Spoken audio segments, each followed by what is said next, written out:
Gregory Possman. Welcome to Nature of Reality Radio. Glad you could join me.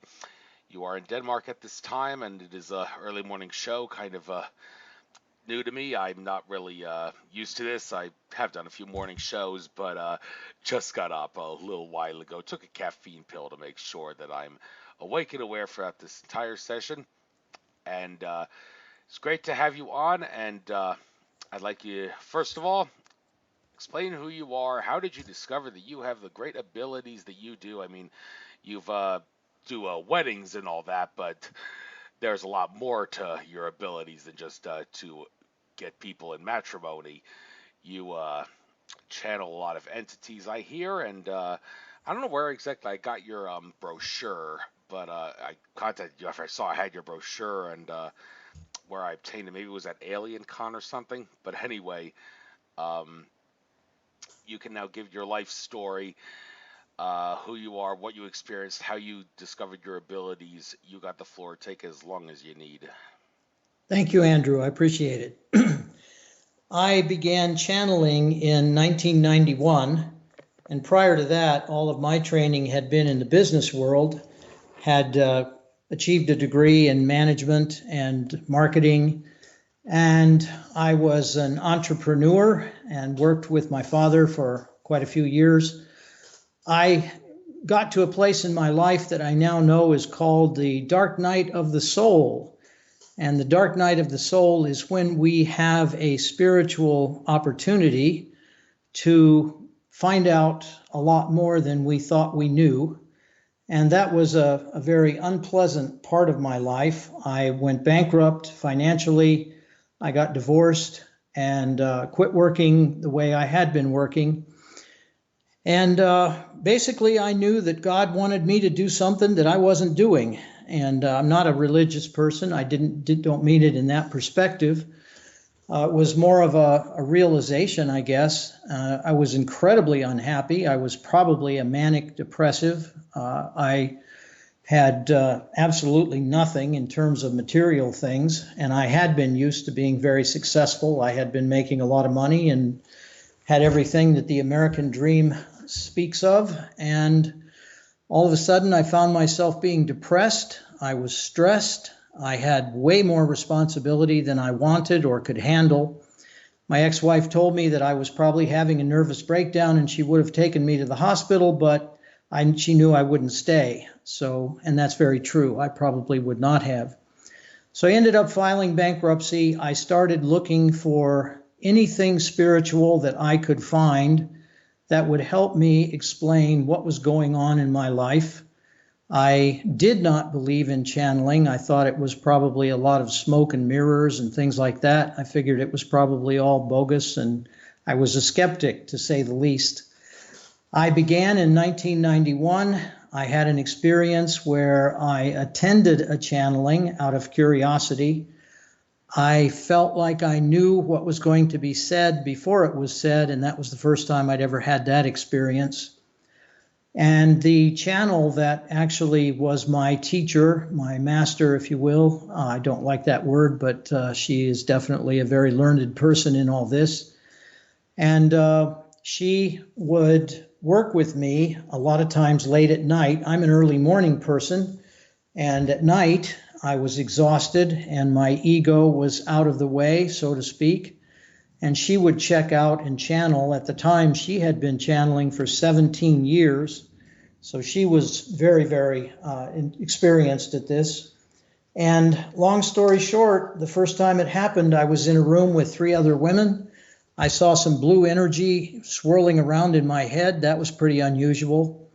And she checked out and she said, "To the gentleman, speak the words in your mind."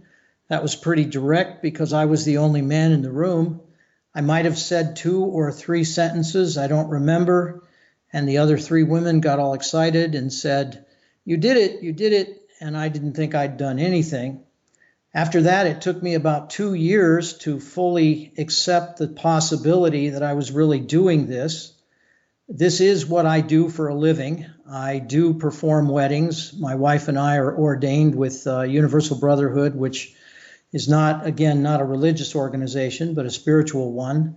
And we do approximately 80 weddings a year in Boone, North Carolina, where I live. And we have two other ministers that are part of our troupe. And so we do quite a few weddings throughout the wedding season. And but I spend a lot of my time on the phone channeling for other people. I do private sessions. I also do workshops over here in Denmark and Sweden. I also do a fair amount of spiritual counseling as well, and that can either be conscious or channeled. I probably channel about 45 different entities. I've never really sat down and counted, and about every 6 months a new one comes in, and so it's been quite a journey. And that all happened in 91. I'm 66 years old, so if you do the math, it's been 27, 28 years. And I'm very happy. I'm just thrilled with what I do. I love my work. I love what I'm doing. I do a lot of healing work for people. I do emotional release work. I also do holotropic breath work, although I can't call it that because I'm not trained as a holotropic breath person, facilitator. But I'm active in two men's groups. One of them has been going on for 25 years. That has been a real godsend. And so, I'd like to at least make a quick advertisement for that because I think it's fantastic. I never trusted men when I was growing up, and I fully trust them now. I feel like I have a lot of male friends that are wonderful. I have a lot of female friends that are wonderful. And I spend a fair amount of time traveling. I have 3 grown children. I have 7 grandchildren, and they are a wonderful addition to my life. And one of the questions I imagine people would ask is how my children feel about this. I'm not really sure. My oldest son is probably the one that I talk to the most about it. The other 2, I don't think really want to hear about it, probably don't understand much of what I do, and that's okay.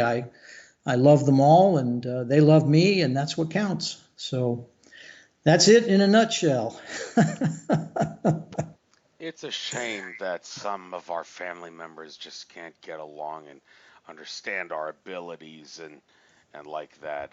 It's one of the biggest hindrances, I think, to the awakening of this 5D Earth that people's friends, family, and acquaintances don't understand their abilities and can't realize that there is truly something to it. But I know how you feel. I got the same thing with my folks not really understanding my journey, quest for truth, and everything that goes with it.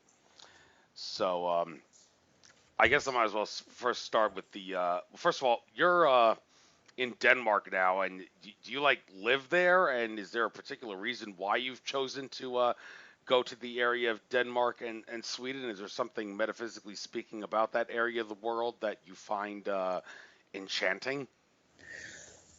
I was asked to come here to Denmark 20 years ago, and the reason I was asked, I was working as a master of ceremonies for Norma Milanovic at one of her conferences that was in India, and a gentleman from Denmark had come, and he asked me if I would come to Denmark, and I said, sure, I'll be happy to come to Denmark. Where's Denmark?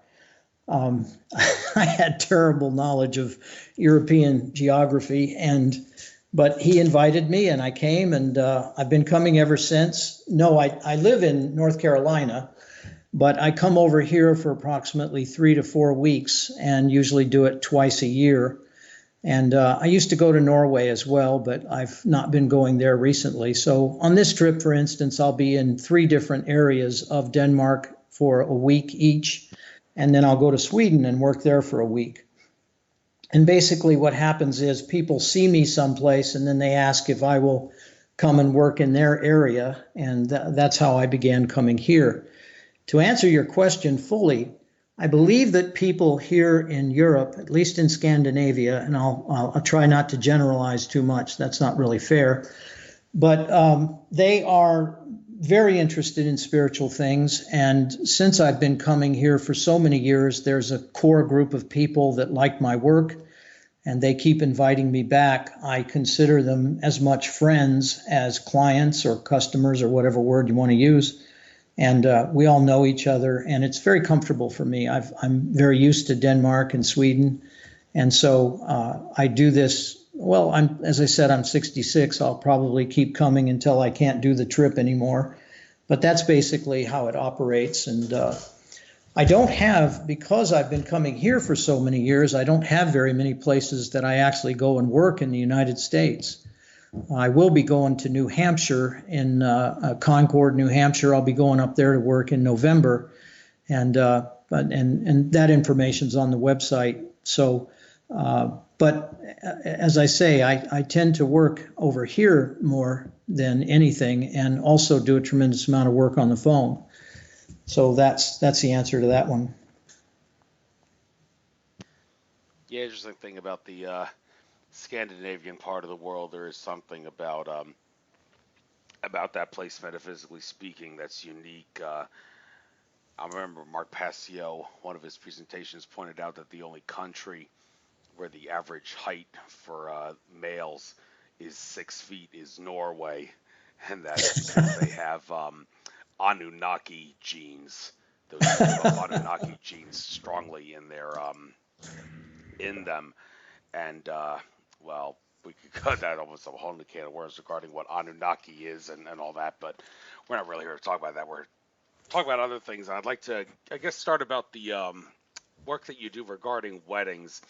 I was watching a few days ago some of the documentaries that David Talbot of the Saturn Myth and the Thunderbolts Project had uploaded to YouTube regarding his theories about the planet Saturn. And when it comes to weddings, one can't help but wonder if the way the weddings are being done in the present day is a complete and total fraud under the guise of something that's seems lovely, but it's a fraud, with the rings and all symbolizing the rings of the planet Saturn, which is Satan in astrotheology, and so many other things going with it that don't seem appropriate. So when it comes to weddings, how exactly do you go about your act of matrimony, and what is it about the weddings that many other people do that is flawed and wrong? What are they doing wrong, and how is it about, dare I say, your weddings that makes it appropriate and right compared to all the other ones? Well, I think the first thing that we do is we have a long conversation with the couple, of course. So you're not going to fly out to Las Vegas and get married in 30 minutes and, have Elvis do your wedding, although that could be a lot of fun, I guess. And I don't mean to judge anybody. It's not my right to do that. But when we talk to people, we ask, what is it that's unique about their relationship, and what do they love about each other, and things like that. And then we try to weave that into their ceremony. We create the ceremonies that are actually being done to marry them. Weddings that we do can either be very religious, or they can be very spiritual. They kind of run the spectrum. And Universal Brotherhood, which is the organization I was ordained through back again in 1991, we have two creeds, and one of them is non-judgment, and the other one is unconditional love. So when a couple calls us and tells us what they want, we do our best to create their ceremony along those lines. They can have a very spiritual wedding where we call in the directions, and it could be very earth-based. It can be very much about their relationship, and there really isn't much religion in it at all. Or it can be a religious type of wedding. And I think probably the biggest thing is that we get so many couples from different either religious, cultural, or ethnic backgrounds. And so blending those two situations is really what we do best. And for instance, 3-4 weeks ago, I did a wedding for a gentleman who was from India, and he was Hindu, and then his wife was an American, and I think she might have been Protestant. I don't remember exactly what her religious connotation was, but having done a lot of research about Hindu weddings, I proposed to them that there were about 10 different customs from the Hindu religion that are part of a wedding, and they picked 3 of them, and then we merged them together. So he had his family that had come from India, and she had her family that came from Florida and New York and a few other places. And it was just a beautiful ceremony. And I think that probably the most important thing about all of it, forgetting all of the bells and whistles, whatever the customs and the various rituals are, I think the most important thing is that these are 2 people that love each other. And even though they may vow to stay together for the rest of their lives, they may and they may not. I mean, the wedding business, honestly, is not like Sears Roebuck used to be, where you get a guarantee. And a lot of people ask me about that, and I say, I have no idea. I don't know what happens. I have done some 10-year vow reenactments or with renewals. They're vow renewals, and I've done that. I've done some that were 25 years. Obviously, I didn't marry them, but they've been married 25 years. So counter to that is the statistic that about 60% of weddings end in divorce nowadays. And if there's any wisdom about any of this, I would have to say that when we're in our 20s and maybe in our 30s, I don't know. I don't think we're particularly mature. I don't think we're capable. And a lot of people will disagree with me. I don't know what the statistics are, but what I do find fascinating is that a lot of people come back and marry at the age of 50 or 60 or 70 their high school sweetheart. And I think that's fascinating. They've both gone out and had other weddings, marriages. They've had relationships. They have kids. Their husband or wife dies, leaves them a widow, or they get divorced. And suddenly, because of Facebook or any number of other social media, they connect with that person that they thought they were in love with in high school, and they come back and get married. And I just find that really interesting. I think that's incredible. So I guess that's all I have about that. Right, and it's funny how I was talking about this with one of my previous guests dealing with weddings too, but marriage licenses.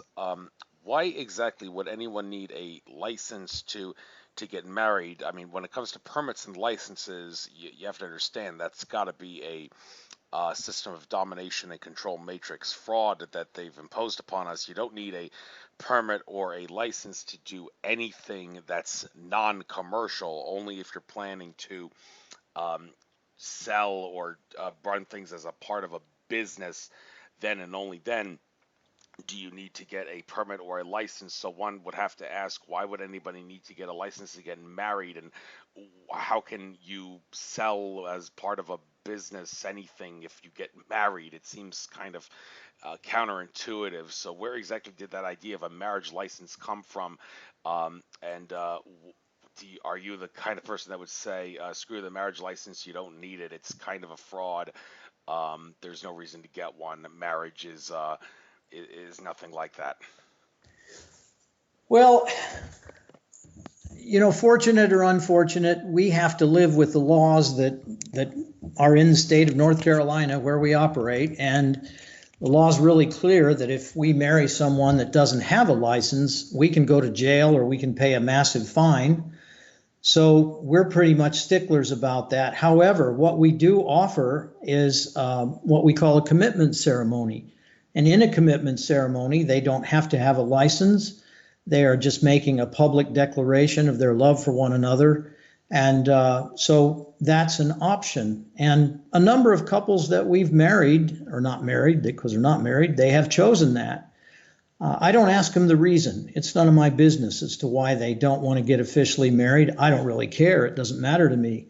I think when a couple loves each other, when they want to be together and they're committed to one another, then I think that they have that right to publicly declare that love for one another. How it affects them down the road, I really don't know.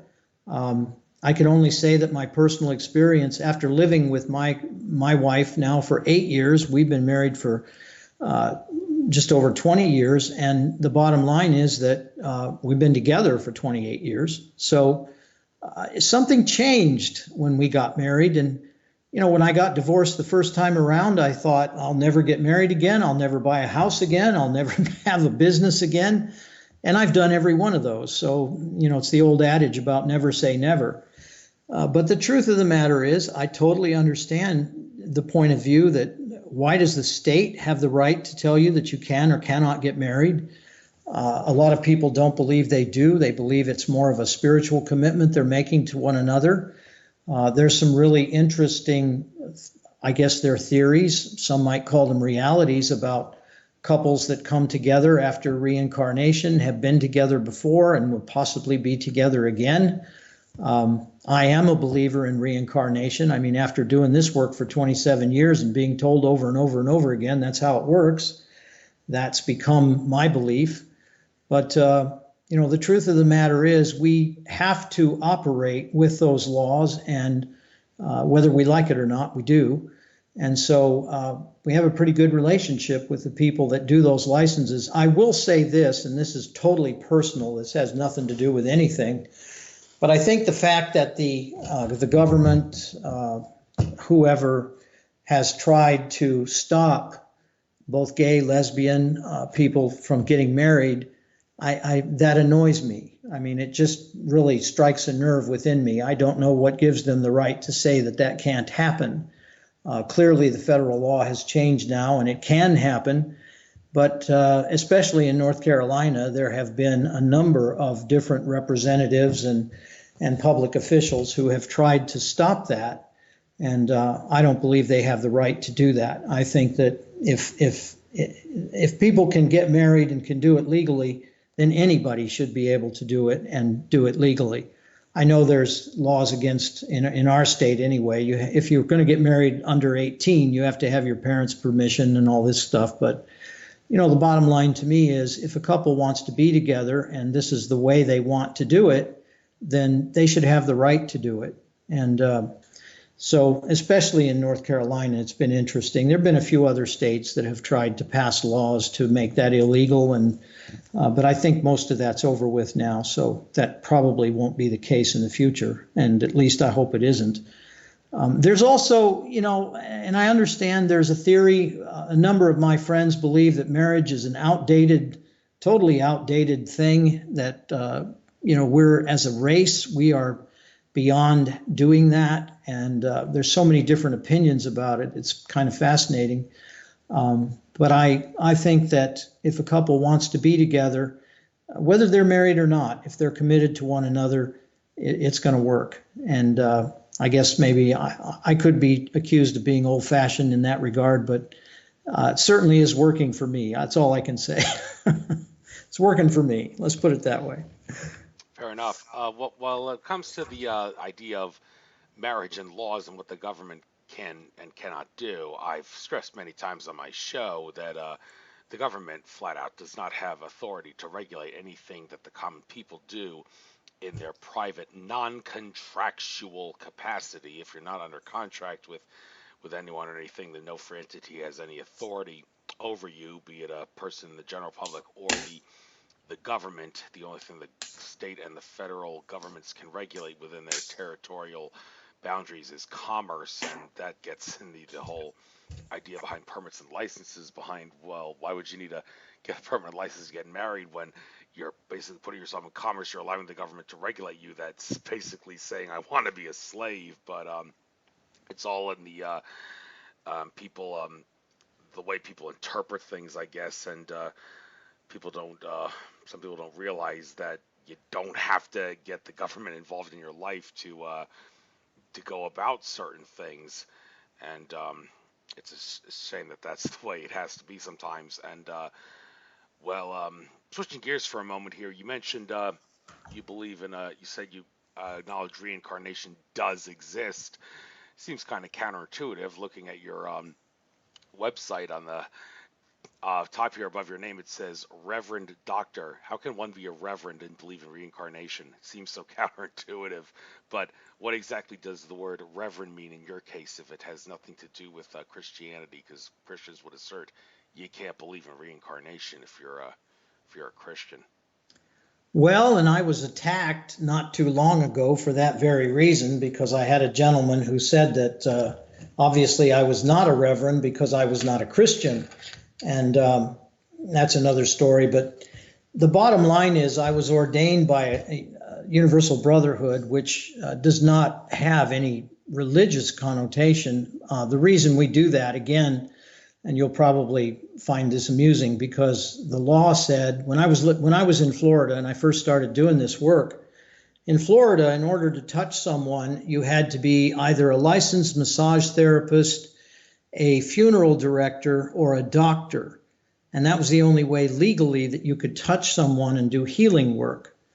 So I found out that I could get ordained by this organization, and then I could legally go ahead and do this kind of work. And I started out with Reiki, which is pretty common knowledge. That's, of course, a healing form. So I started off by taking that because I wanted to broaden my horizons. And I actually got ordained so that I could work on people physically. Then they started asking me to marry them, and I was amazed because I'd never married anybody, and I couldn't understand why somebody would want me to marry them, but they did. And that's when I started performing weddings. And so the title Reverend Doctor is basically because I have gone through some courses with Universal Brotherhood and matriculated, I guess is the right word, through that process. And so now that is my title. I use it sometimes and sometimes I don't, but that's how I came about having it.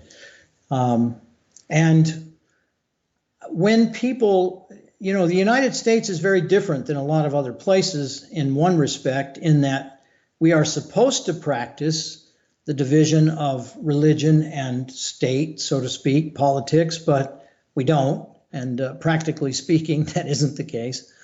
But the neat thing about the United States is I can do weddings, I can do funerals, I can do any kind of ceremony that most ministers can do, and I can do it legally. And it doesn't really make any difference what the belief system of the person I'm doing it for is. So from that perspective, that process gave me, again, the legal right to do those things. Some of them I have done. Most of them I don't do anymore. I mean, I can do them, but I don't usually get asked to. So that's the reason I have that title. And it's, again, not through a church. We're not a church. We don't have a church. But in this country, there's a tendency for people to see that word and believe that if you're a minister or a reverend, then you are obviously with a church. And that isn't the case. The law allows for us to do this work without that kind of affiliation. There are states like Virginia and a few others that are now in the process of trying to change that because of people being able to be ordained online. And even in North Carolina, the law around marriage is a little fuzzy, because if you have your brother-in-law go online and get ordained and you believe that he can legally marry you, there is a bit of contradiction around that. There's a bit of conflict, because a handy lawyer could go back and say, well, your brother-in-law wasn't really ordained because he wasn't ordained by a human being.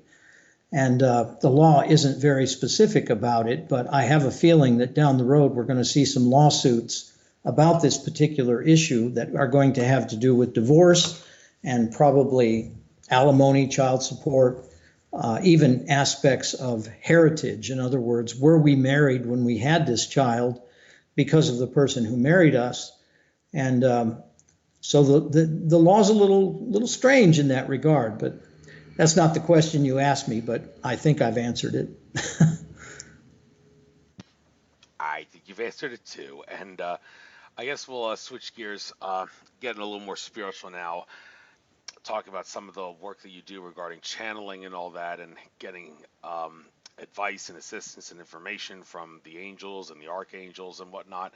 I'm currently in the process of doing that myself. I've discovered that September, numerologically speaking, may be one of the most difficult months for me of the year, so I've utilized my secret weapon, which is Carrie Samuel's 28 Days with the Archangels, which I utilize whenever I go through a month that seems to be challenging. I figured doing that in one of those months with the 28 days, 7 days with Archangel Michael, Uriel, Gabriel, and Raphael. Um, Over that 28-day span, 7 days each with those angels is a perfect way to counter all the trials and tribulations that may come about in this rather challenging month of September for me. So, well, regarding the work that you do, which there's a lot of things on your products page on your site. I guess I'll give you the chance to make a little bit of a sales pitch out of this as we go along. Nothing wrong with that. Everybody's got to make a living. So I guess we'll start from the top here. Clearing Spirits, Archangel Michael, via Gregory Possman, Archangel Michael. I seem to utilize him a lot. He's currently the one that I'm involved in the Kerry Samuels program. I call on him a lot. And what is it about Archangel Michael that you do and about him that allows for you to help other people? My feeling about Michael is that he is, first of all, extremely powerful. I also get the feeling that he's something of a guardian. In other words, I'm gonna say honorable, very honorable. Not that there are dishonorable angels. Maybe there are, maybe there aren't. I don't know. But the thing about Michael was the first archangel that I ever channeled, and it was a bit difficult bringing him through. But I think that when it comes to power, it comes to the earth, and it comes to guardianship or protection, if you will, I think that Michael is probably one of the best sources around that. And I think all the choices that you've made in terms of your 28-day program are excellent choices. I've channeled Gabriel and Raphael and Michael and a few others. And so the bottom line is to me that Michael is just an incredibly powerful being, but he's also, and he's not a he. I know it's an it. It's light. It's not a he or she, but when it comes through me, it feels like a he. Michael is like our guardian. It's a guardian for the earth, a guardian for humanity. And the way that particular channeling came about, and it's free, by the way, there's no cost to it. So if anybody wants to download it, they're welcome to go to the site and do so. My sister is a medium, and we have started working together on clearing a lot of spirits from buildings, land, people, things of that nature, houses, apartments, whatever it might be. And so my sister called me one time and she said, this was, I don't know, 6, 7 weeks ago, 8 weeks ago. She said, I want to clear Gettysburg. And I said, you want to clear the battlefield of Gettysburg? I said, do you realize how many spirits are probably wandering around that place? This is not a job for you and I. This is a job for a lot of us.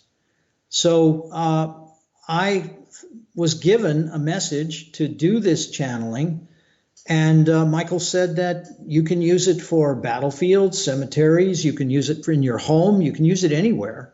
It's a great way to clear space. And technically, the way it works, he does the channeling, but you set the focus or the intention on what you want to clear, and then you simply listen to it, and in the process, it happens. So we had about 22 people download it from the website. We set a time of, it was on August 10th at 10 a.m. And we told people that, you know, if you could do it at that time, great, go ahead and do it, with the intention being to clear Gettysburg, the battlefield of Gettysburg. But if you couldn't do it at that time, you could do it any time. And if you just sat down and listened to it and with that intent, then it would happen. And so that's where that particular channeling came from.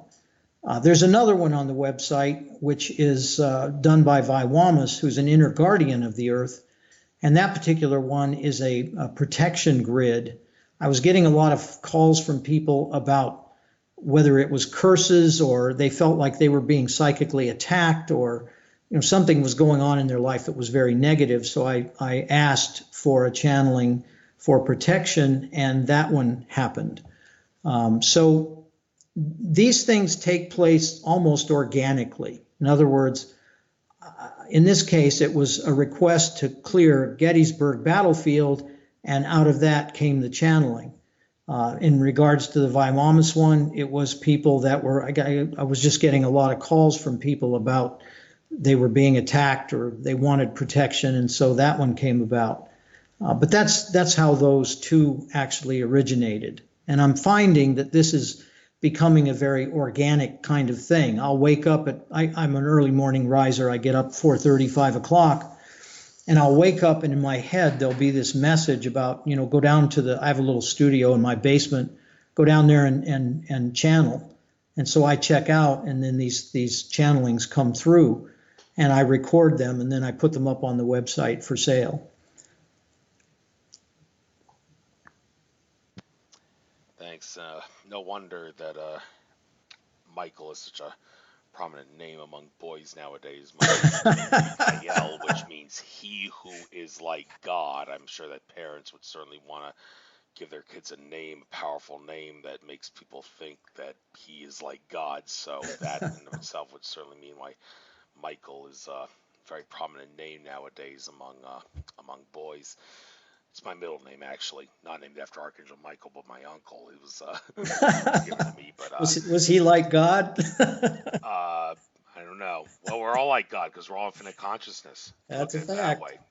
Yes. So, but moving down the list here, connecting the soul to the body, Metatron, overseer of the angelic realm.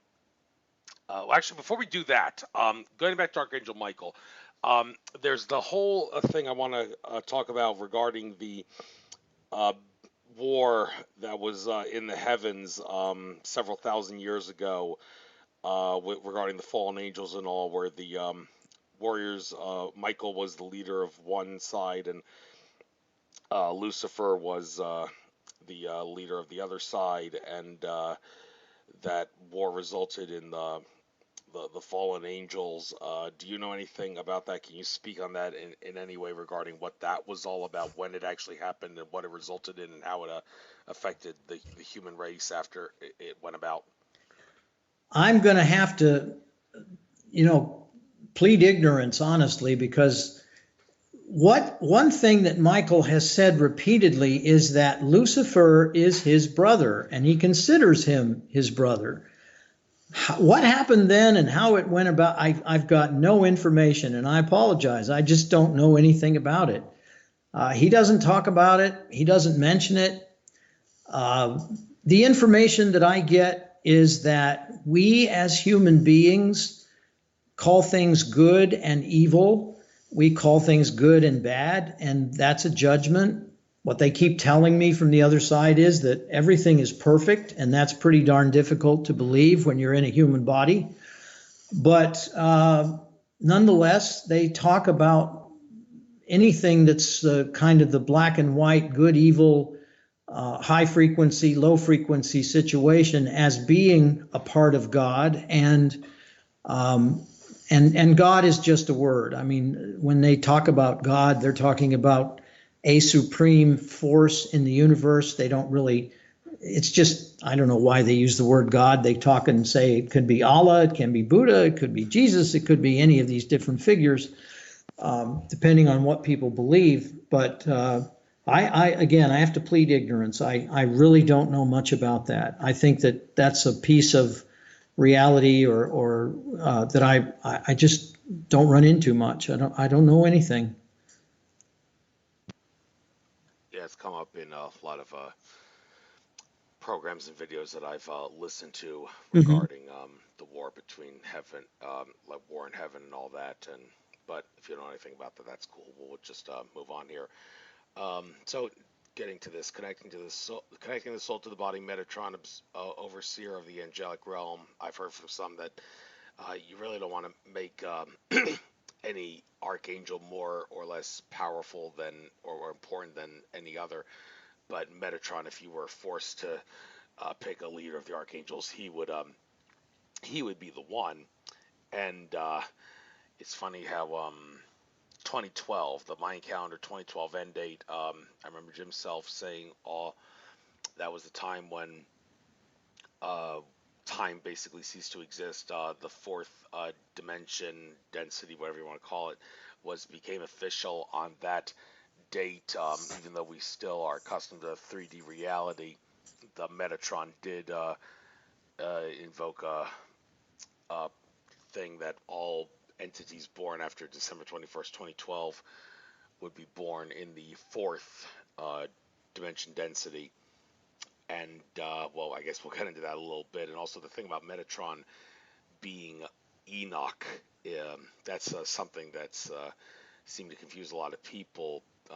So how did he incarnate as Enoch in the on the earth, and was he incarnating at other things at the same time? Well, there's a lot of questions here, but let's go one by one here. First of all, what can you say about Metatron?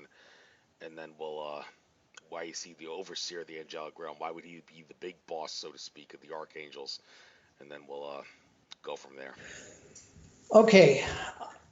When I channel Metatron, and I'm my confession is that I don't do any research about these entities. I just trust what's coming through me. The skepticism that I used to have, I don't have anymore. So when Metatron started coming through, and that might have been 6, 7, 8 years ago, I don't remember. Honestly, I don't keep much track of time, but this idea of being the overseer / supervisor of the angelic realm, I think these words that we're given are for our benefit.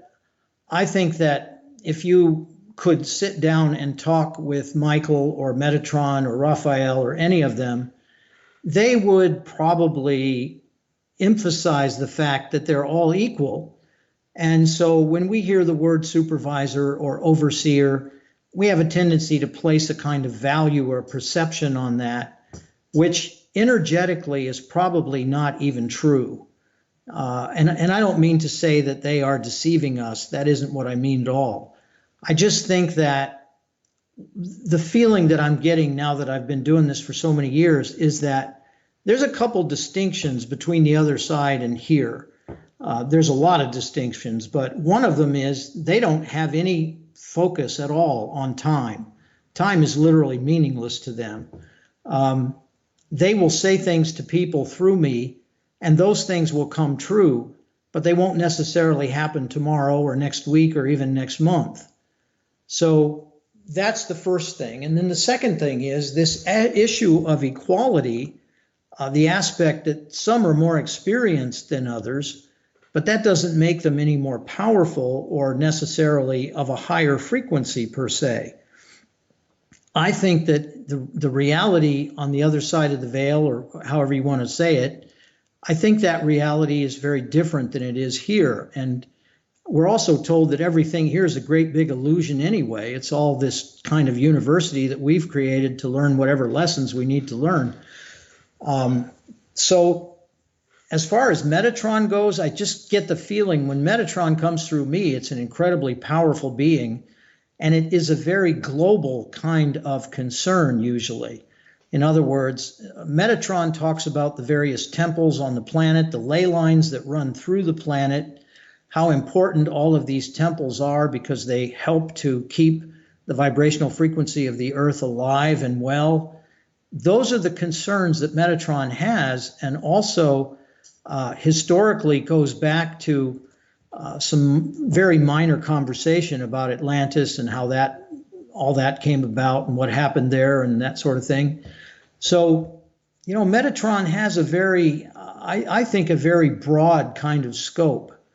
And Metatron doesn't typically come in and help individuals unless what they're working on is a very global kind of thing. So, that's my experience of Metatron. That versus, say, the Mistress Kuan Yin, who feels very soft and very loving and nurturing and very different.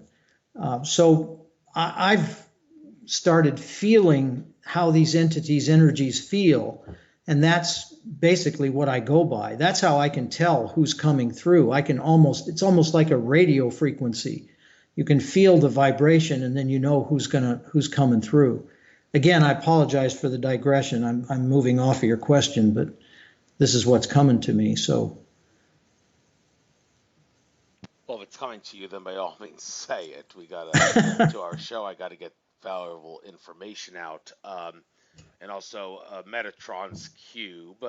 For those that are unfamiliar with the geometry, Could you explain what that is, and why exactly would Metatron choose that specific geometry to be his cube named after him? And what does it do, metaphysically speaking? Well, my sense of it, and again, I'm telling you intuitively, I'm not talking from any perspective of research or anything like that, but my sense is that the cube is actually all sides of different realities, and uh, the different colors that are involved in it are, of course, different vibrational frequencies or spectrums. I'm gonna go out on a limb here and say that the Atlantean library, I believe, is actually located somewhere around the Sphinx in Egypt. And when I say somewhere around it, I don't know if it's under it, over it, inside of it. I have no idea. It's obviously not a three-dimensional thing. But my feeling is that the code that opens that library, they are actually musical notes. And my sense of it is that when humanity is ready for us to get that information, I have a feeling that Metatron's cube is going to have something to do with the way that we figure out what those notes are that open up that particular library. So again, totally intuitive. I don't know if you'd ever find anything about this, historical or otherwise, but that's what I'm told is what the purpose of the cube is. It also helps us in this particular case. It helps us open what they call the diamond heart. And the whole purpose of the diamond heart is to get us to see and feel our own power, and then to create from that place, from that power. So if you think of the diamond heart within your own chest, and you imagine that there is also a kind of double dodecahedron, sacred geometry sort of figure, which is, again, pretty difficult to do any research about. You can't find anything about it that I know of. My wife took a look and she couldn't find anything about it. And because it was Metatron, she used the Metatron cube in terms of having something that had to do with Metatron. But the truth of the matter is, when we recognize how powerful we are, and we start to increase this space around our heart by connecting with our soul and allowing the soul to feed more energy to this diamond heart, as they call it. There's another channeling on there. There are two channelings on there, the diamond heart and also rebirthing the light within. They all kind of go together and they help create this. Something changes, and it changes to a point where we can manifest more quickly and we can manifest more easily. So being practical about it, your situation where you've been told that September is going to be a pretty tough month, I would think that one of the things that might be beneficial is to develop that energy around you. And we're going to call it the morphic field. We can also call it the egregore. And those are terms that you can look up. Those are energy fields. And when I talk about what they talk about on the other side, they talk about these energy fields and how powerful they are. And so we have the ability to change things in our lives if we're able and willing to accept how powerful we really are. And of course, there's hundreds of thousands of millions of people running around the planet that don't believe any of that. And who am I to tell them they're right or wrong? That's not my place. But the bottom line is that I believe it. And since I've been working on this stuff, I can say that my life has changed. And the fact that I'm even on your radio show is a tribute to that. I mean, again, it's it's difficult to say what it really means, and I think 10 different channels might give you 10 different answers, but intuitively, that's what I'm hearing in my head. Well, you should go with your intuition often, more often than not. There is definitely truth to what intuition tells you. And it's funny how I was looking at the diamond heart-like thing at the right before you made reference to it. It's almost like the angels are guiding me on this radio show perfectly. And well, it says the diamond light heart or Kaaba is expanded by Sananda and Kuan Yin for the manifestation of health, happiness, and other desires. Lord Sananda and Kuan Yin work together, helping us to, well, I'm not going to take away from your talking time. You've already mentioned the Diamond Heart Light, but I want to get into Sananda and Kuan Yin for a little bit. Who exactly are these entities, and how do they help us? And why is it a diamond heart? Does it have to be it's made of diamond, or is there a specific reason why the heart is made of diamond? I don't think it's about diamond per se. I think the reason that they refer to it that way is because a diamond refracts and reflects a tremendous amount of light, and that's what I think the reference is to. So that's the reason that I see in it. There may be a lot more than that, and I think that I believe it has a lot to do with, again, sacred geometry and the aspect of many different dimensions. They talk about the fact that we create from a lot of different dimensions, but in the illusion that we run through our mind, we're only creating from this planet, this universe, this dimension. And in a lot of the work that I've been doing, especially in the mystery school, and that's again another subject, but the point is that we are creating from a lot of different areas. And I think that diamond heart concept is that we can reflect and refract a lot of light from these differing dimensions, and that's part of what helps us create more quickly. If you'd asked me this 20 years ago, I'd have no idea what I'm talking about. Maybe it's something that I think is being delivered to the planet right now, and I think it's going to come from a lot of different sources. When you talk about Sananda, as I understand it, and this is what it's explained through me, Sananda is the oversoul of what everyone considers the Christ energy to be, and there's a whole lot of controversy about whether that even existed. But the main energy around Sananda is unconditional love.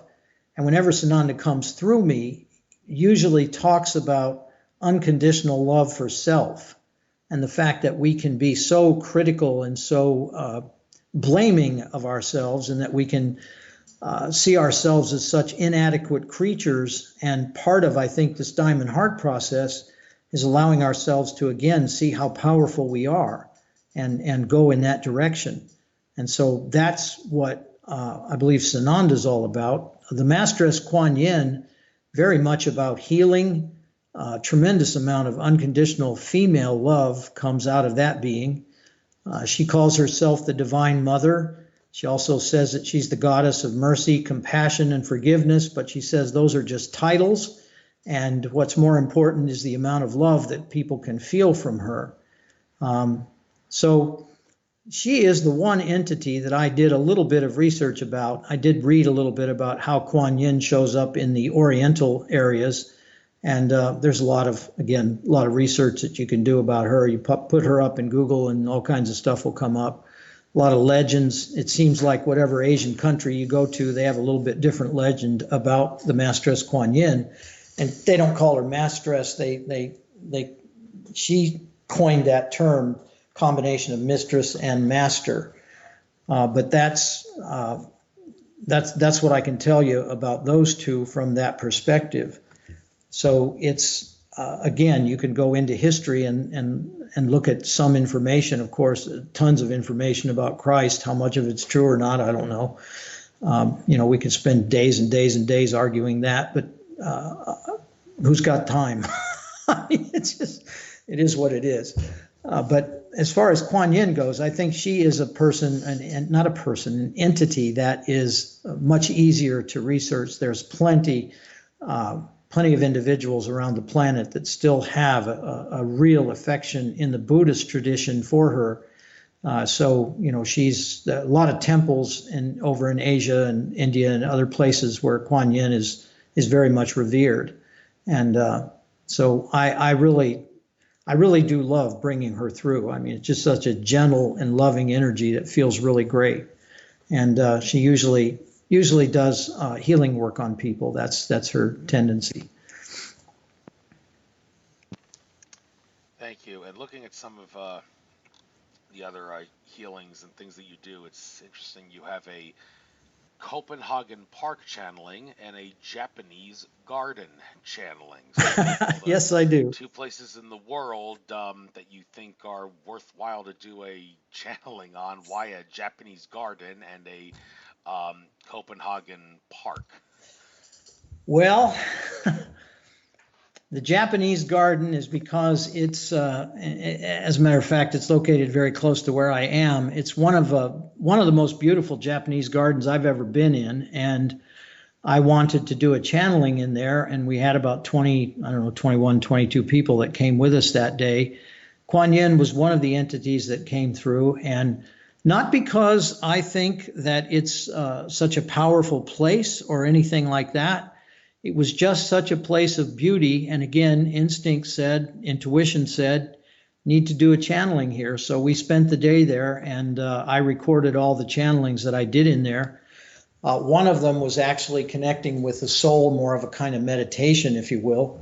But she did a very powerful channeling in there. And then there's a couple others. I honestly can't even remember who else is on there. But I try to record most of what I do, and then I try to spread it around. I try to make it available to people. And the Copenhagen situation, that's a park that's near Amma, which is where the airport in Copenhagen is. And that was chosen actually by one of my sponsors who just said, look, this is a really beautiful park, a beautiful garden. Ten Bears, who you can look up Ten Bears, was actually a Comanche chief.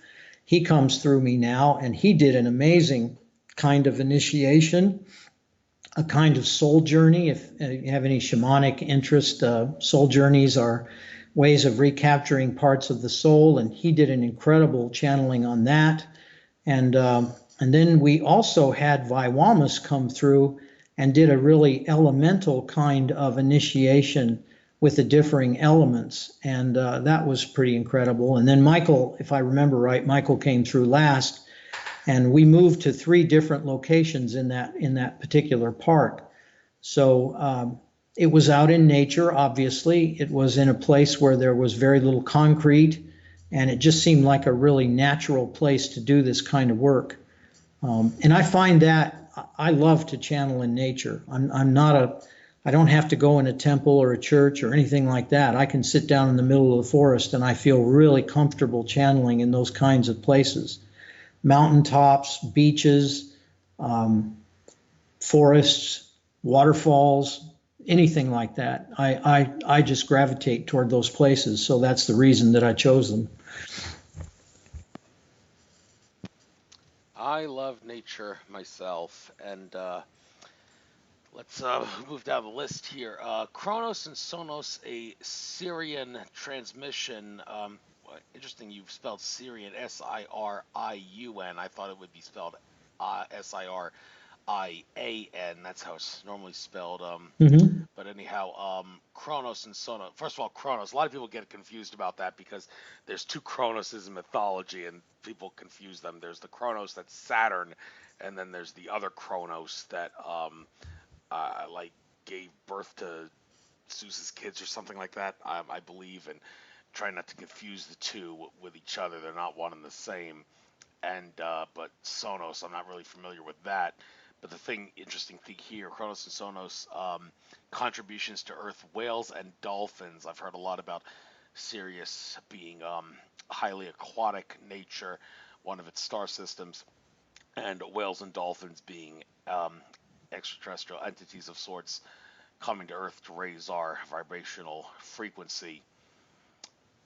So how can you, what can you speak on this thing, Chronos and Sonos, and what is it about Sirius that you can tell us, and dolphins and whales, what is it about their purpose on Earth that you can tell us? Well, they say that the whales and the dolphins, or the cetacean race, were actually put here way at the beginning. In other words, when Earth was created, they were some of the first inhabitants in the ocean. And their purpose apparently is to report back to the Sirians what's going on the Earth. The Sirians, Kronos calls himself the spiritual commander of the Sirians. And when he uses the word commander, he always points out, look, there's nothing military about this. they are way beyond the point of needing military or having military. They don't use weapons. They don't have weapons. And the way they explain it is if there were any sort of threat to them, they would immediately be able to neutralize that because of the physics that they operate under. They talk about being able to cut molecules in half and in half again and in half again to make them extremely small, enabling them to create whatever reality they really want. And they can create those realities apparently in the same space at the same time, something that we're pretty jealous of, and something that I guess our military and various other scientific institutions have been trying to do for a long time. I am familiar a little bit with the Philadelphia experiment, some of that stuff. That's all ancient technology as far as they're concerned. They are the beautiful, and before I go on, Sonos is a member of and leader of what they call the Siriun medical team. And they don't need any medicine, they don't need any medical team, but they have that and they maintain that for the benefit of other races and other species. What they talk about is a tremendous amount of technology that they're going to make available to us if we ever get to the point where we stop using it for violence and overpowering other people and wars and all that kind of stuff. And they say that we are in the process of coming into that place. And the reason that it's happening, according to Gabriel, who I channeled probably a year ago, and talked about the fact that instead of going from the outside in, they are going to put as much unconditional love in people's hearts as possible. And then there will be this sort of quantum leap that a lot of other traditions have talked about, where humanity raises its own awareness and its own consciousness to a place where all of this violence and overpowering other people and these kinds of things will no longer be necessary and no longer be of any benefit whatsoever.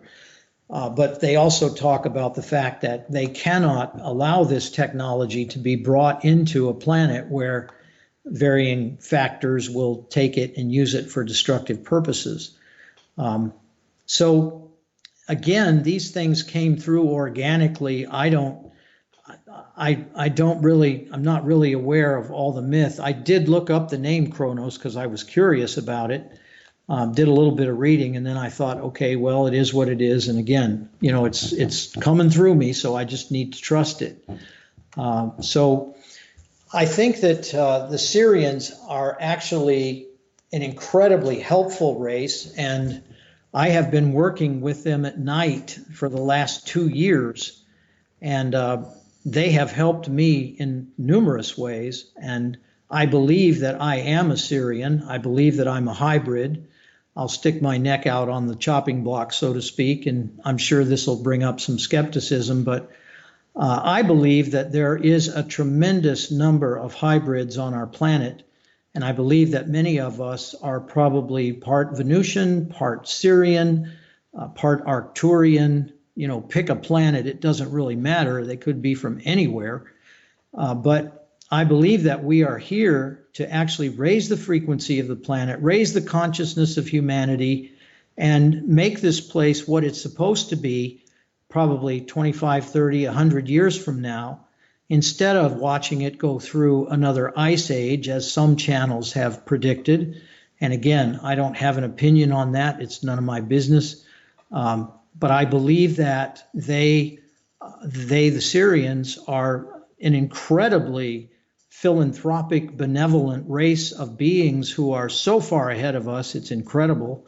And I believe that many of us are connected to them. The Venusians are doing a similar kind of work on the planet. And again, they talk about it in these channelings. They talk about what they're here to do. I could be naive and I might be like an ostrich sticking my head in the sand, but they have said that they are not going to allow us to destroy this planet with nuclear weapons, because that is counterproductive to the entire universe and all the galaxies.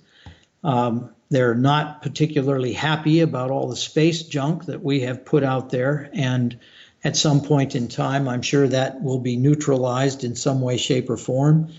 Approximately, I'm going to say 7, 8 months ago, I did a channeling in January, and they came through and they said, we know you guys are really upset about the ocean and what you've done to it, but when the time is right, they're actually going to take all of the plastic that is in the ocean, fuse it together into cubes, elevate it or ascend it, however, levitate it, whatever word you want to use, and that it's actually going to be used for fuel on some other entity's ship.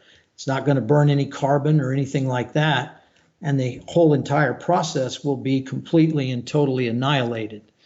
So, and now I'm finding out, and it's kind of interesting because I do go to the Alien Con and I do channel these entities there. And my wife has been watching the Ancient Alien series, and they're talking now about the whole concept of hybrids being on the planet and how many they think there might be. And I haven't watched any of the programs, but I think it's kind of interesting that I'm hearing it from another source. So again, a long answer to a short question, but that's what I've got. Yeah, I've watched every episode of Ancient Aliens too. I'm glad the show hasn't suffered the same fate as UFO Hunters and Hangar 1 and gotten kicked off the History Channel for exposing a little too much information. They have been recently talking about some things that I would not expect the powers that be to be a little happy about them exposing, but it's a good thing they're talking about it. And now you mentioned that thing about the plastic being out of the oceans. Now, I love picking up litter, so doing things for the earth. So that merely makes me happy to hear that they actually would be willing to do that. I mean, could we perhaps speed up the process by saying to these alien entities that you channel, look, guys, we know you have the ability to do this. All we want to do is ask you to do this. Could you please just clean up our oceans and take all that unnecessary plastic out of there, because it's not really doing any good just being there, and it's not going to go away because plastic doesn't dissolve in water, and it'd be really nice if it could be gone. I mean, if more of us were to actually ask them to do that, would all the like seas of plastic in the Pacific and all the plastic that's under the ocean, deep in the ocean, would they take it out faster, or they have already decided, no, it doesn't matter when you ask us to do it, we've already chosen a time period to do that, and we're going to do that at that time period?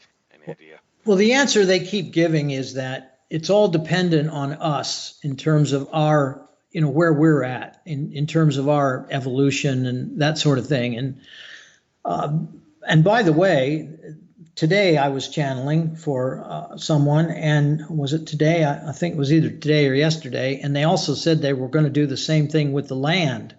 So it's not just the ocean. They're planning on doing it with the land as well. And I think that the more people who consciously ask could possibly speed up the process. And again, this is my opinion. I don't know what they would say about it. I would have to have someone ask that question when I'm channeling them. But I believe that that the more people that show concern and the more people that ask, because they monitor our consciousness just like they monitor their own. And again, that's what the whales and dolphins were here for. One thing they said that was interesting, and I think this, I don't know, some people out there might be interested in this. They wanted to bring the whales and the dolphins back. They actually wanted to take them back to wherever they came from. And they said no. They said, our work here is important and we're not going anywhere. They have also talked about the fact that when these animals beach themselves, they're actually trying to move forward in their own evolution. And then we, the happy-go-lucky human beings, go out there and push them back out to sea. And they've basically said, don't do that. Leave them alone. Let them make their own choices. They're doing it intentionally, of course. It wasn't a mistake that they swam up on the beach. I mean, that's kind of funny when you think about it. But so, yeah, I think that, yes, I think that you've got a good point. If we make it more important, we might be able to step up the process and accelerate the process of them doing this. That's how it feels to me. So yeah, yes, I do think that's a very good possibility. Huh, interesting how discuss that with you, and I look at the clock and it says 9/11, and I was just looking at the significance of that, and a lot of people see that ever since the terrorist attacks that were not really terrorist attacks, but Mhm. 9/11, metaphysically speaking, has a lot to do with taking charge and moving forward. And well, it's funny how we talk about taking charge, moving forward, getting all the litter cleaned up on the earth at the same time 9/11 runs on the clock. So, but anyhow, um, also the thing you said about Earth going into an ice age. Now, this is a lot of controversy. We've heard from people like Cliff High, the Webbot guy, that the reason we're going to go in an ice age is because Jupiter and Saturn gravity is going to be pulling the Earth away, farther away from the sun in our current the orbit that we're going to be going into past the year 2024. Um, However, I've heard others say that where a planet is located in the solar system has absolutely nothing to do with what its climate is going to be. Climate is entirely dependent on consciousness, and that would seem to make sense considering that many of the other people who channel higher level entities of consciousness and ET councils say that these ET councils come from worlds where it's pretty temperate year round and seasons do not exist. It doesn't get any hotter than 75 during the day and no colder than 58 degrees at night.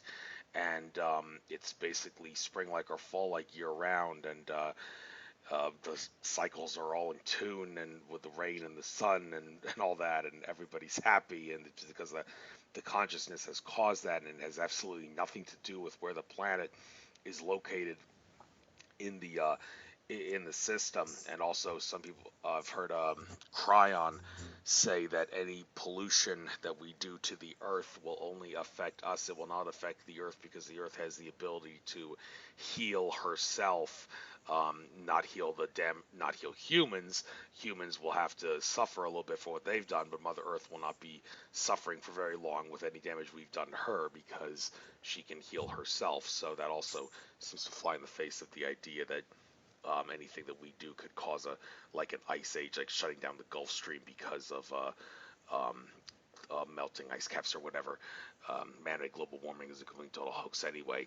So you said you really didn't want to get into the ice age thing, but I just want to reiterate on it. Do you think there is truth to the claim that climate is determined by consciousness and not by position in space? And According to the Sirians, with their technology, their advancement, and I'm going to preface this by saying that one of the reasons that they're so connected to us is because they say that in their evolution, they focused on the intellect instead of the emotions.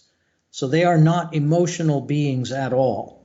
And one thing they want to learn from us, and they say this because it is part of their spiritual evolution, is they want to learn about emotions.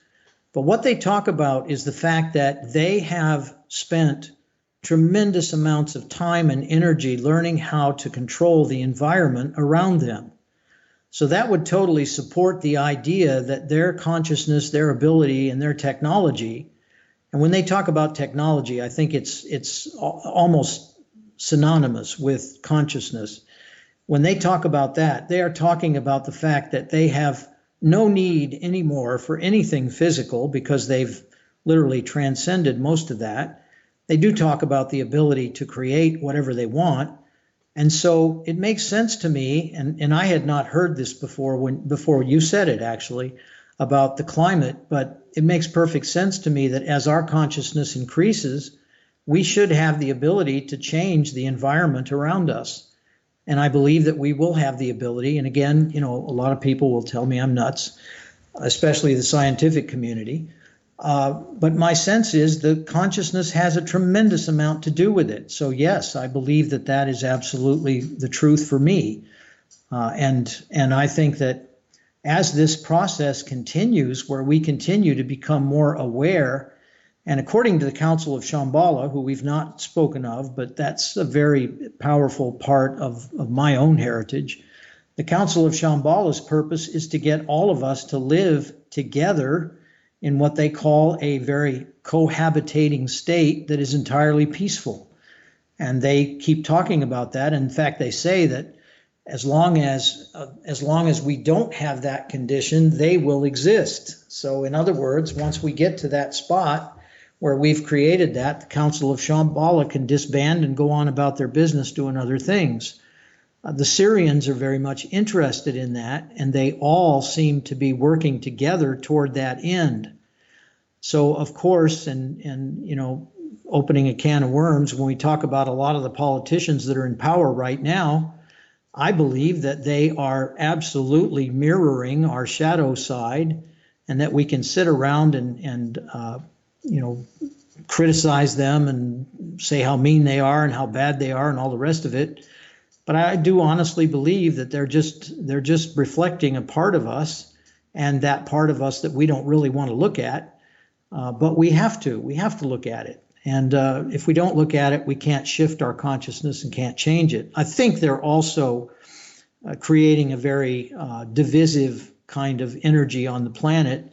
And that's just going to move us ever faster to this place where hopefully we can get along together, and we can raise ourselves to that consciousness where we can control the environment around us.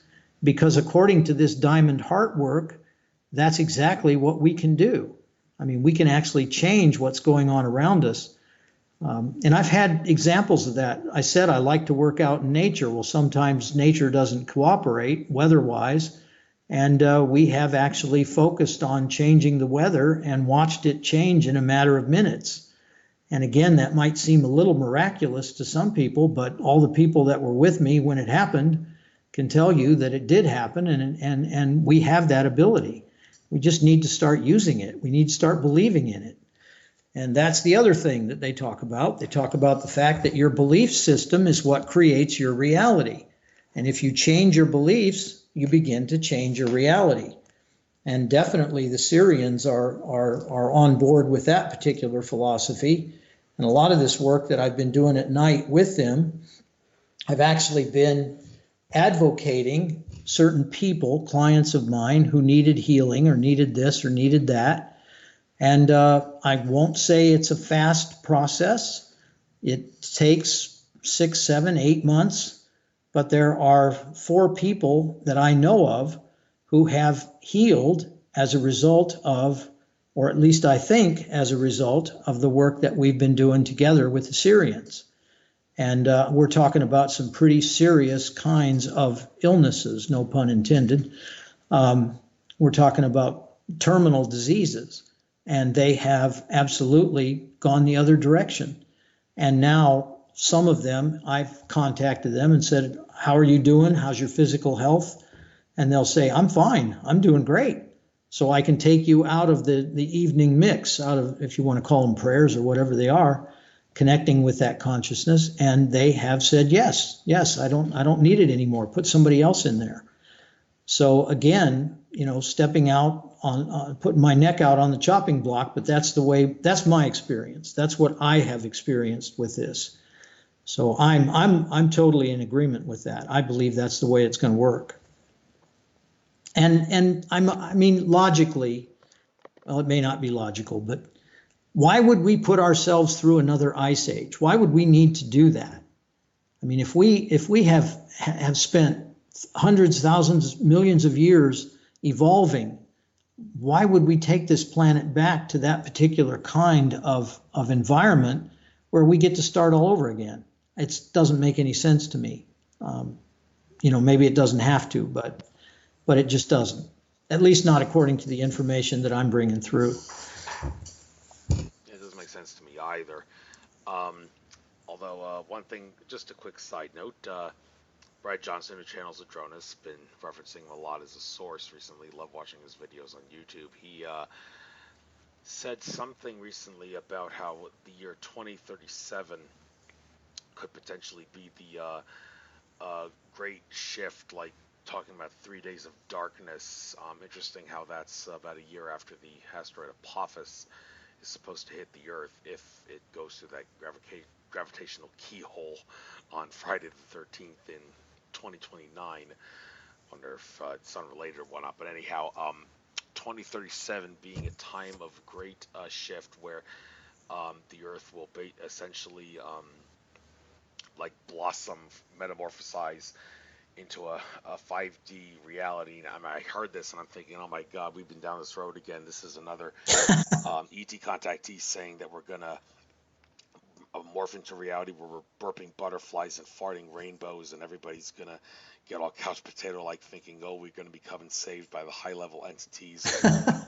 And well, I'm thinking, well, okay, we shouldn't be focused on it that way. But I mean, if Earth has to turn into 5D at some point in the future, and hate to give dates, but he did. And, this is going to come up in conversation again. But I might as well ask for the hell of it because it makes a great radio conversation. Do you know anything about this 2037 time period being 3 days of darkness where Earth transforms? We shouldn't be going outside during that time period, as Brad Johnson says, because the Earth will transform, and we should just like sit in our houses and wait for the transformation, and then when it's all done, we'll be in a paradise that we're glad we sat through it or something. I know absolutely nothing about that. I would have to go on YouTube and watch Brad's transmission. It sounds great. I mean, I have to say, it sounds fantastic. If I have to sit in my living room for 3 days in order for the planet to regenerate, I'm all for it. Absolutely. Let's do it. But no, I don't know anything about that. And, out of total respect for him, I hope he's right. That's great. I mean, shoot, if that's all it takes, boy, I'm on board. I'm ready to do it. But no, I in all honesty, I can't even address it. I don't know anything about it. I can say this to you. When you mentioned it, the thought that I had was, we keep trying to figure out how to fix all of this. And, everybody's up in arms about the 5G and how dangerous it is and all the rest of it. And basically the Sirian said to me, look, you can create a shield around your body in about 2 seconds and take care of that. So a lot of this becomes distraction. And again, I'm going to get accused of being an ostrich, but we are distracted by so much negativity in our world, and we continue to delve into it and dive into it and make it so important that we can't focus on the positive. And assuming Brad is right, assuming his information is accurate, man, how much better could it be? My only question is, how come we have to wait till 2037, just like you asked earlier? But it is what it is, and that's the information he got. So he has to believe in that, and everybody makes their own decision as to what's real and what isn't. So I just think that we create so much drama in our lives, and we get so up in arms about a lot of things. Now, again, I've been channeling for 27 years, and so I get all this information that a lot of other people don't get, and I believe it. I mean, I've asked myself, why would they lie to me about this? I mean, it just feels right, and I got to go with my feeling. I'm a kinesthetic person, and that's how I operate. If I sat down and talked to 10 scientists, they might tell me that I am just absolutely out of my gourd, and there's no way on the planet that any of this could be true. And I have to be open to that possibility as well, because it's the polarity. It's the other side of the coin, if you will. I just feel like, I feel like part of what's going on is that if we have the ability to change our lives, if we have the ability to tap into this diamond heart power that they're talking about, then why don't we do it? Why don't we create beauty in our world and stop being so concerned about everything that's going on a global level? So we start with ourselves and we work our way outward. And the more people that do that, the more the whole consciousness of the place changes, and then everything shifts. But one has to believe that. One has to be open to that possibility. And I'm the first to admit there are lots and lots of people out there that are not. And who am I to say they're right or wrong? That's not my right. I don't need to go into judgment about it. I just need to continue to operate the way I operate. And, you know, is my life all wine and roses? No, I have dramas in my life every now and then, and I ask myself, what's that about? If I ask somebody on the other side what it's about, they would say, lessons. You got lessons to learn, so you create drama so that you can learn the lessons. You mentioned September being a tough month. Why is it going to be a tough month? There must be a perfect time for some lessons to be learned in September. And one of the ways you can learn it is, how much attention am I going to pay to it, or am I going to assert myself and go into my own power and change it before it even starts? So I think those are two separate approaches, and it depends on which approach we take. And doctors will tell you that the patient they have that has the most positive outlook, they're the one that's going to heal. The one that believes that they're going to die in 3 days dies in 3 days. So it's kind of interesting to me how that works. And I apologize for jumping on my soapbox, but that's what I did. No problem. Now let's get to the Earth's sister planet for a moment. Venusian Ascara is one of the things you have here on your products page.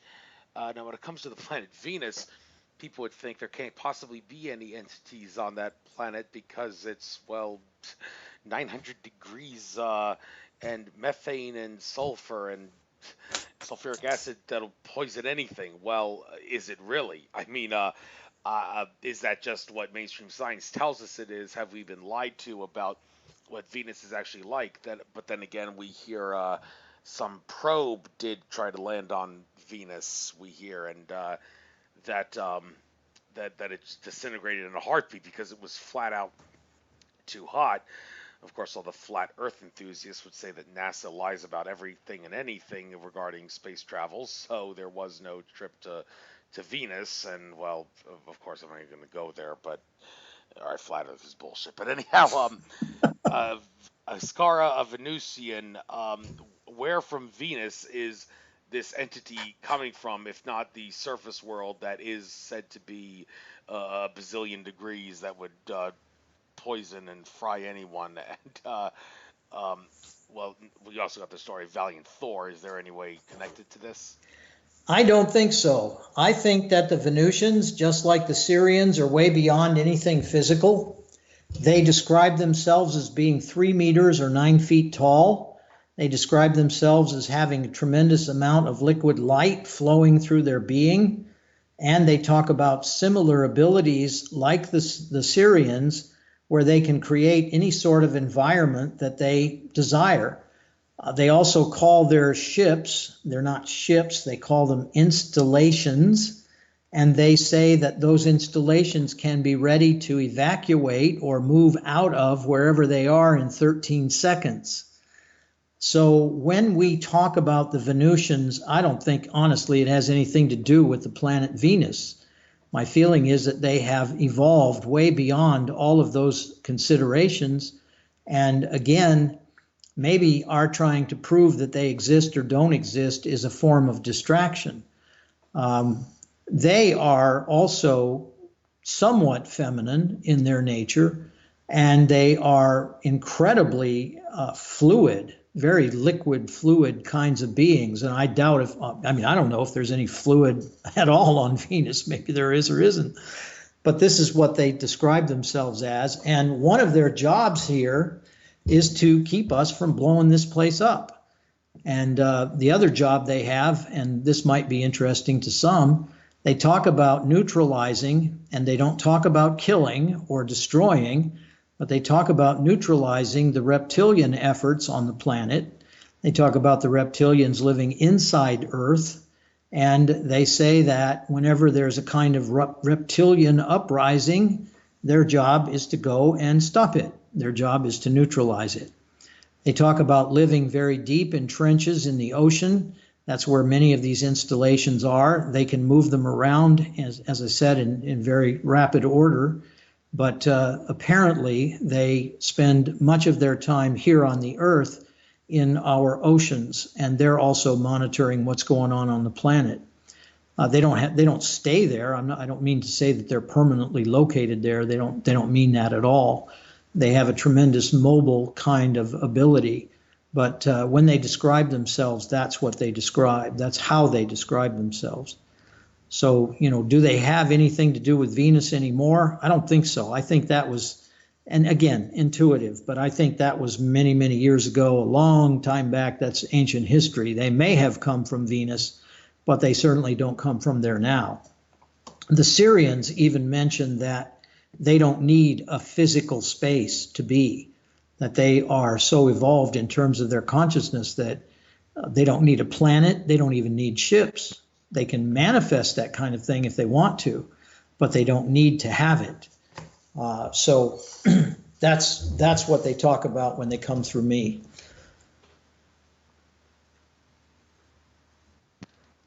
Thank you very much. Now, moving down the list here, new beginnings with the Ancient of Days. Seeing this, I'm kind of interested to know, well, how far back in antiquity are we talking about when we talk about the Ancient of Days, or is it even before antiquity or before history? Like people say, history starts when writing starts, but is this even before then? And of course, when we got timelines and all that, there's so many different timelines out there, so many different things. We don't really know who's right and who's wrong, and or they're both right, and it all depends on what timeline you're on, and that opens a whole new can of worms. So, what exactly is this all about? New beginnings with the Ancient of Days, and please give us a time period for those that are confused about how long ago we're talking about in the Ancient of Days. Well, new beginnings is about, really, it's about the individual that's listening to the channeling. In other words, it's new beginnings in your own life. It's a different kind of belief system, a different way of creating. So it really isn't a historical reference. And the Ancient of Days says that there are literally 72 names of God, and Ancient of Days is one of them. Never claims to be God per se, but says you can decide for yourself who we are. So it's not a claim per se. It's just it's the name that entity took on, and that one started coming through me. I'm going to say 20 years ago. It was a long time ago, and then was dormant for a long time, and then came back about, I'm going to say 6-7 years ago. And again, my memory's not great with time, but so the Ancient of Days, very powerful entity, very strong, and also, I'm going to say, very specific, interestingly enough, very specific when talking to people. But the new beginnings is not a historical reference. It's all about a process that the Ancient of Days takes us through.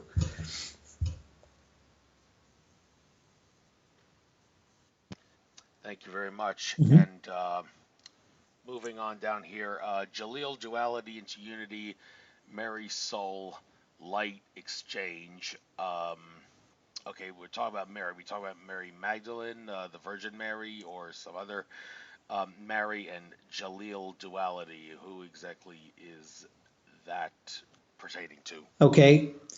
I mentioned earlier the Council of Shambhala. That's a council of 12.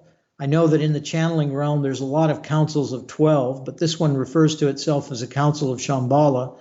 And it's spelled Jaleel, but he pronounces it Halil as an H, and says that he is the 12th seat of the Council of Shambhala. Each of the members of the council have apparently some sort of expertise, and his is the future.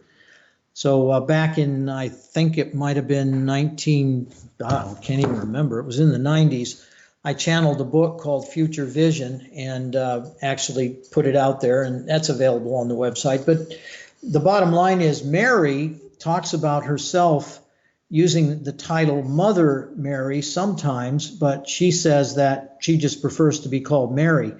Is it Mary Magdalene? Is it Jesus' mother? I don't know. She just calls herself Mary. Again, very much like Kuan Yin, very feminine, very loving, very soothing, and also very healing. So that's about all I know about her. They don't tend to talk about themselves very much. And when people ask questions about them, they usually answer the question, but they usually answer it in what I'm going to say is a pretty broad or global way. So I think that has to do with the energetic nature of these beings.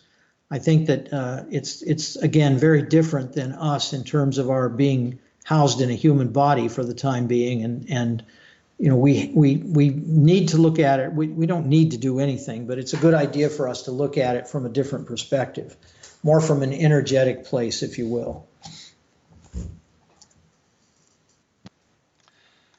Thank you very much. Looking down the list here, what else is worth talking about? Some things we've already discussed. Okay.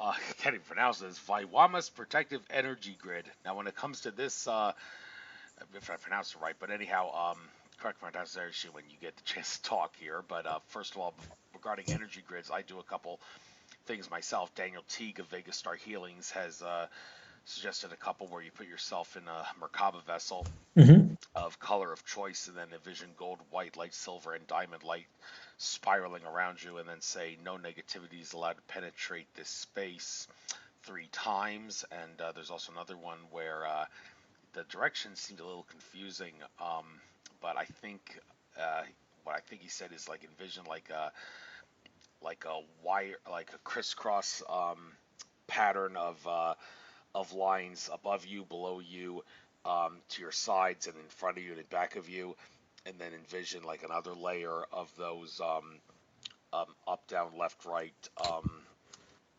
things overlapping those, and imagine them moving through each other around you, and imagine them like putting a protective grid around you. I do that often.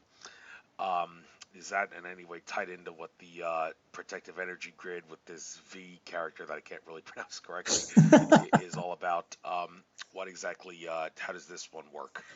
Well, again, it's a creative process that Viwamas takes us through, and it involves masculine and feminine energy. There are some similarities to what you described. It's been a long time since I channeled it, so I don't remember exactly all that's in it, but I remember there's your masculine and feminine energy.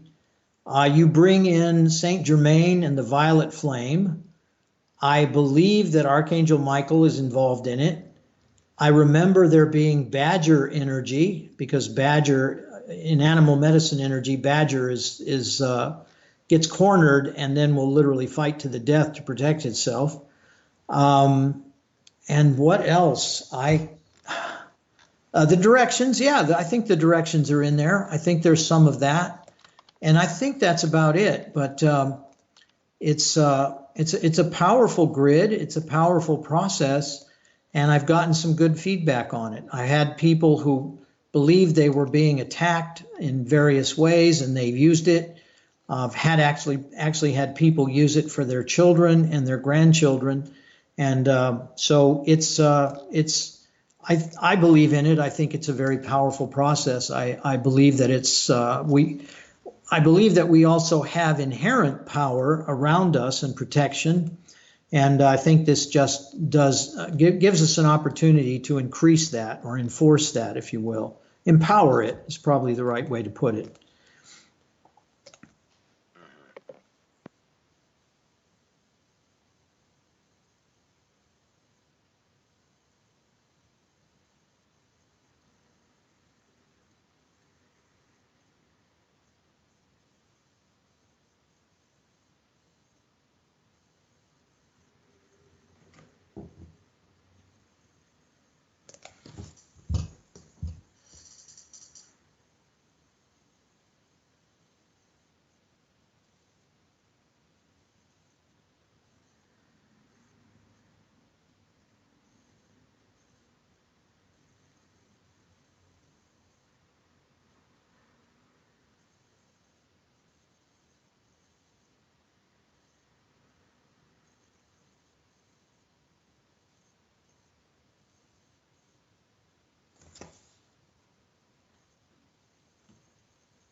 Oh, Greg, Yes. thank you for sending that message. I did not realize I was on mute. Thank you. Thank you for waking me up there. I didn't realize I was on mute. Boy, I feel so stupid. Well, I heard I was silence and saying, wondered. okay, well, thank you for, wish you would have talked, because, all right, I gotta find a way to edit that out when I upload this to the, to YouTube. But anyhow, or maybe I'll just leave it there and let the listeners get a laugh out of it. But anyhow, I was saying busting the ego meditation is the next thing I wanted to talk about. And Donald Trump seems to be the one that we hear the most about when it comes to ego. Donald Trump, um, he has a big ego, they say, but can it be used for good? I mean, for some have said Donald Trump wants to be the next Andrew Jackson in regards to killing the bank, and the next JFK in regards to exposing tin technologies and whatnot. And well, can he do that without getting killed? I've heard Henry Kissinger told Donald Trump, "You will do what my minions and me tell you to do, or you and your family and business partners will be dead." So said Ted Marr. And well, if that's true, then to what extent can Donald Trump's big ego allow him to overpower fear and do what the powers that be don't want him to do for the good of humanity? And so when it comes to ego, they say it's a bad thing, but is it a good thing in regards to like someone like a political leader like Trump? Any anything to say about this? Well, the busting the ego process, again, done a long, long time ago. But what I remember about it is that in the spiritual community, a lot of people were downgrading their ego or trying to get rid of it or whatever, saying something bad about it. This doesn't particularly do that. This is what they say is our ego is necessary for us to stay alive. We need our ego. We need it balanced with a certain amount of humility. And I'm going to say that maybe in Mr. Trump's situation, that amount of humility or any humility at all is not there. But I think there's other things going on, the whole narcissism idea and all of that. And I'm not a psychologist. It's really not my place again to say. I just feel like this particular process is one where we come to terms with our ego and get it in balance. And one of the things they talk about is, again, this aspect of greatness and how great our soul believes us to be. Our ego can be a real crusader, a cheerleader, if you will, for that. So I think this particular message is all about how to bring that into harmony with the rest of us and what to do with it. There's interestingly, there are lots of opinions about Mr. Trump and what he's doing and how he's accomplishing things or what things he's accomplishing. And I can see a side of that is probably some truth. Where is it going to get him? How far is he going to get with it, with his particular style? I'm not really sure. I have to say that sometimes I watch the things he says and the things he does, and I think to myself, well, he's certainly stepping on his own feet or, other body parts. But the bottom line is that he's there. He's part of our reality, whether we like it or not. And, ego is certainly a huge part of his presentation. And but in this case, I think that this is again a process of bringing it into balance. And I think balance is really important in our lives, and I think it's really important just for our well-being. And it certainly has been a big issue in my life. When I find things out of balance, I need to immediately do my best to correct them. And when I do that, it seems like all the drama starts to dissipate and disappear. So, but in his case, I think maybe drama is something that he very much is after. And is that a good thing or a bad thing? I don't know. I really don't know. I guess you have to look at each individual situation and decide. But that's what I got on that. Fair enough. Well, moving on to before I get on, well, we only got about 13 minutes left here. Anything else worth discussing? Okay, Crystal Castle Ascension. A couple of things here. First of all, ascension. When you hear the word ascension, there's a lot of people that say, "Oh, there's an ascension deception going on in this world." You don't want to take that word the wrong way, but here I'm sure it's it's a pretty decent form of ascension we're talking about. I mean, if it deals with crystals and activating our consciousness, that's cool and all. But this castle looks sort of like that's not the castle at Disney World, is it? I'm seeing there. It looks kind of like it. I hope not. I hope not, because Disney World's almost Nothing against Walt Disney, but I hope it's not that one. No, that particular meditation, I think, takes us into a place that is a part of us that we don't normally know about or ever even go. And of course, there is, whether it's theory or whether it's truth, I don't know, but there's a lot of talk about our bodies literally made of frozen crystal. And, we don't talk much about that, but I do believe there's some reality in that. And the aspect of this crystal castle in that particular meditation is really about going again into that part of us that is so powerful and able to create, and putting us in that place so that we can see it, so we can identify with it. And then I think a part of that process is actually manifesting what we want in that castle. And now that it's so many years later that I've done that, I can see that accessing other dimensions from that crystal place is a part of that process, but I would have never known that when I did it so many years ago. And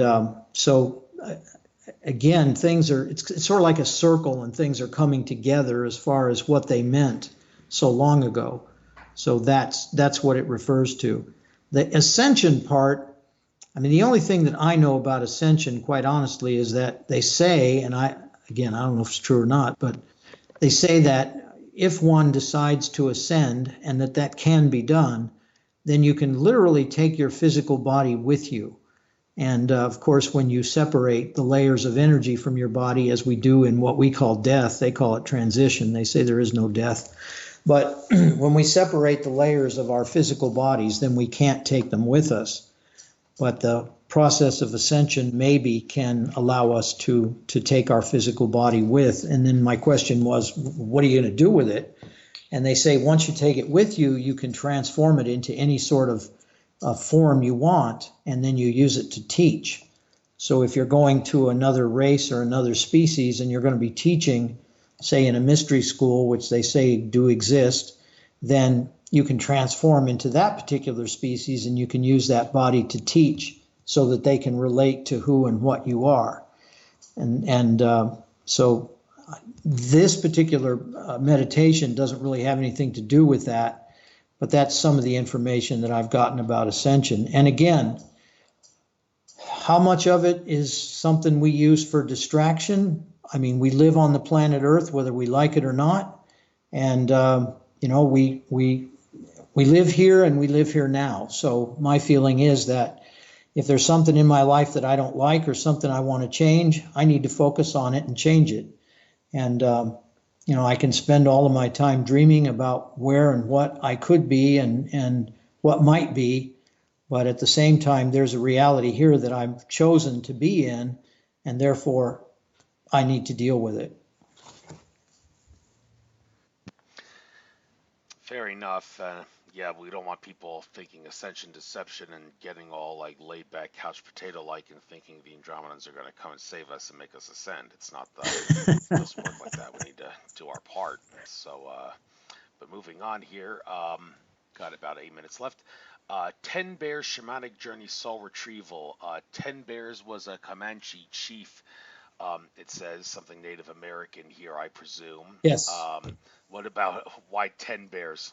Why why 10 bears would come through me, I have no idea, but it did, and still comes through on occasion. It's pretty rare, but still comes through. I am totally respectful of the Native American races. I just have to go, again, with my intuition and do what I do. Very powerful kind of journey, shamanic in nature.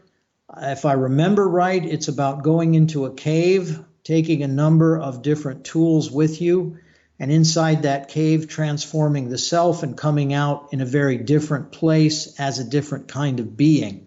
Not that you're different than a human being, but you have a whole different way of looking at things. And that's what that particular one is about.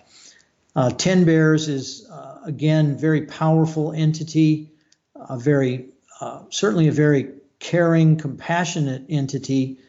Came through also in the one in the Danish, in the Copenhagen Garden, and did, I guess I'll call it a similar kind of journey, where you basically close your eyes and you imagine all of these things going on and happening, and coming back in a very, very powerful state. So I would say anybody that is going through depression or looking at their life from a very negative place, this would be a perfect thing for them to consider doing. Thank you. I guess one more, and then I'll give you the chance to get anything you like in any future events here. But this one here, jumping out at me: past life, present life, self-forgiveness.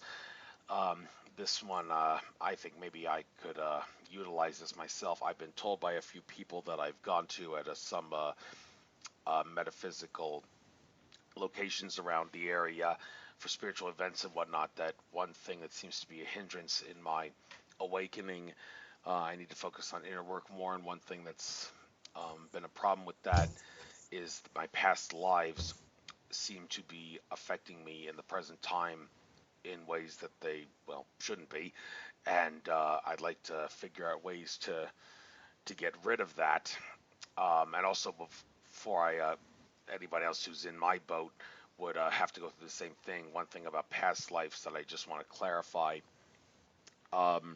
your past lives are set in stone. You can't like change your past life by changing your behavior in the present time. Changing your behavior, like becoming a good guy who's been a bad guy his whole life, is not going to change your past life, because some say that's possible because time is an illusion. Everything's happening all at once. So if you change your present time, you change your past life. But others say no, it doesn't work like that. Your past lives are definitely set in stone. They're not going to change because you change your behavior. So can you confirm that? And also, how do people like me who are having trouble with past lives affecting them in the present time as a hindrance to their awakening solve that problem? Imagine a distinction between healing a past life and changing a past life. So yes, I agree, we don't change them. We can heal the expression or the emotion that we feel around them. So for instance, having my belief in a past life that I had, where I was a Native American and my entire clan or tribe or whatever we called ourselves at the time, I led them into a battle and we were all killed. So my emotion around that is incredible grief and sadness.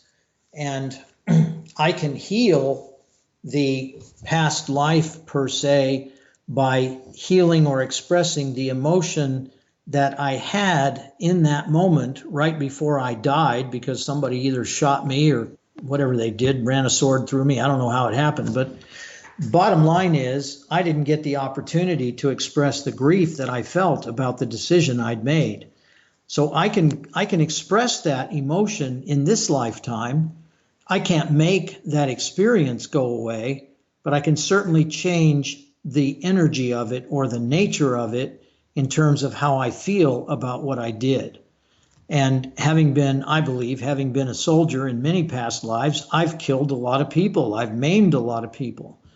And part of this dark night of the soul that I spoke about at the beginning was going through visions of all these things I had been and what I had done. So this particular channeling is an opportunity it doesn't tell you what you were or what you did. It puts you in a state where you can see it for yourself. And if you see it for yourself, then you begin to understand what happened and then you begin to feel the emotions around it, and you release those emotions. And that's what gives you the opportunity to heal that life, not change it. And so that's the distinction I would draw around that. And I would say for you personally, this would be a way for you to move on, so to speak, and not have those particular aspects be in your way anymore, not as a blockage anyway. And as I'm told by the other side, they say that these lifetimes come up for healing at various times in our present life. So in other words, when we're ready to heal them, they're in our face. And that's when we get the urge to either go watch the movie about that time period, or go to that particular place, or eat that particular food that's reminiscent of that time frame. These are the kinds of triggers that get us to do that. And they can come from any particular part of our own existence. It's pretty amazing how we get these messages, and oftentimes we don't even pay any attention, but they get more clear and more clear. So, if you've got an urge to go to Rome, there might be a real good reason for that.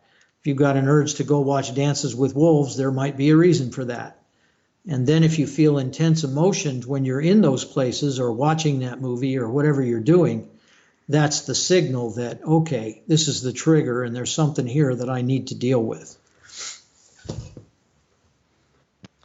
Thank you very much. So, Gregory, it's been a pleasure having you on the show. I'll give you the last couple minutes here. Get anything you like, anything you want to say, any future events you want to get out, your contact info. So close us out. It was a pleasure having you on. Thank you, Andrew. I really appreciate it. Website is www.gregorypossman.com. I will be doing some work up in New Hampshire in the northeastern United States. That'll be in November. And all the information on that is on the website. We're doing a trip to Iceland, and that will be in the year 2020 in the summer. We're going to take a few people up to Iceland, which is a pretty amazing spiritual place, very powerful place.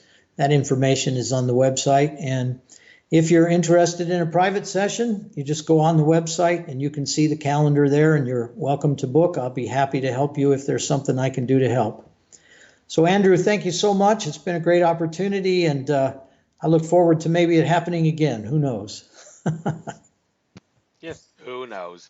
I try to get different guests on every week, but if my guest definitely wants to come on a second time and reaches out to me, then by all means, I let them do that. So if you ever want to come out, you've got something important to say, reach out to me, and I will be more than happy to give you maybe an hour to talk about whatever you want to talk about. If you get some valuable information from the entities you channel, then Okay. by all means do that. Sounds good. Without further ado, take care. Enjoy the rest of your trek through infinite consciousness. Enjoy your stay in Denmark. Namaste.